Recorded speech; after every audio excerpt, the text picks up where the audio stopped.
Hello, I'm Lucinda from California. Although I am a girl, I like both men and women. Today, I'm going to tell you the story of my youth. To put it simply, it is like the kind of a memory that has changed the way I thought about people living in this society, especially prostitutes. I met her in a luxurious karaoke in the heart of New York City. Her name was Bella. She had been a prostitute for more than 2 years. I was curious and tended to ask a few more questions, but maybe the meeting between me and her was only a temporary one. There was no point in knowing more about each other's lives, so I kept asking, and she just laughed it off. When I left, I waited for a taxi to come to the front of the karaoke. I saw her standing alone, holding the phone, as if she was also calling for a car. I came to talk to her, and it turned out her place was near my company, so we decided to share a taxi.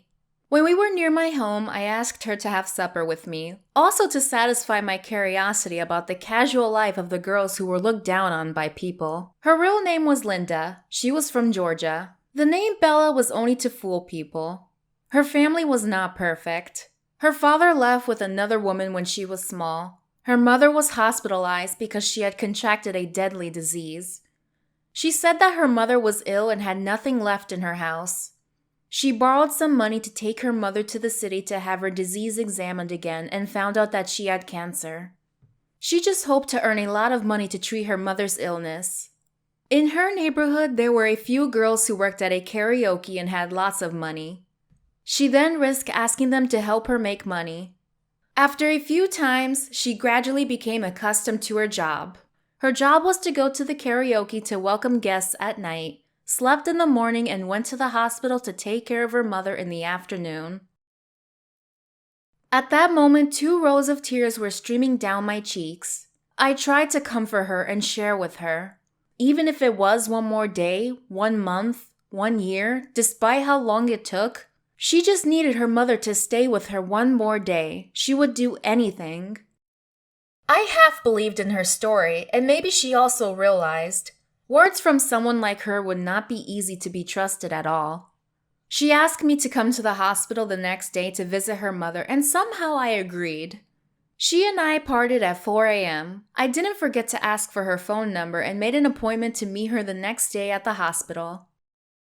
Her mother lay in the room, looking at the pale face of the woman who was struggling with the illness. I was moved to tears.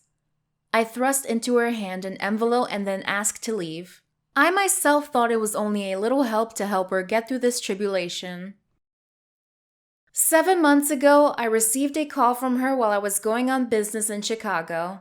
She called me, sobbing uncontrollably on the other end of the line. She cried a lot and said that her mother was dead.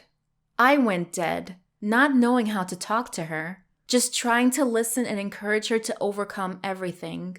At the end of the business trip, I returned to Georgia to pay respect to her mother, and I also asked her about her plans in the future. She told me she would find another job, find a more decent job to do, and give up prostitution. Perhaps that would be the best decision for her at the moment. I gave her a little money and then said goodbye to her. But a few days ago, I went to a karaoke in New York to sing.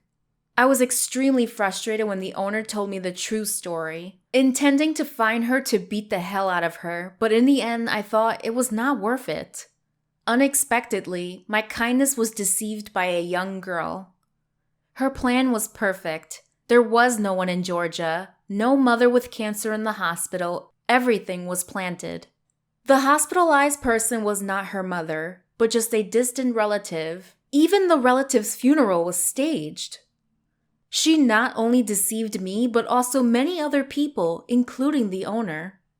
I didn't think I would meet such people in my life. Yes, there are things that we think they are true, but they aren't ultimately. That's life.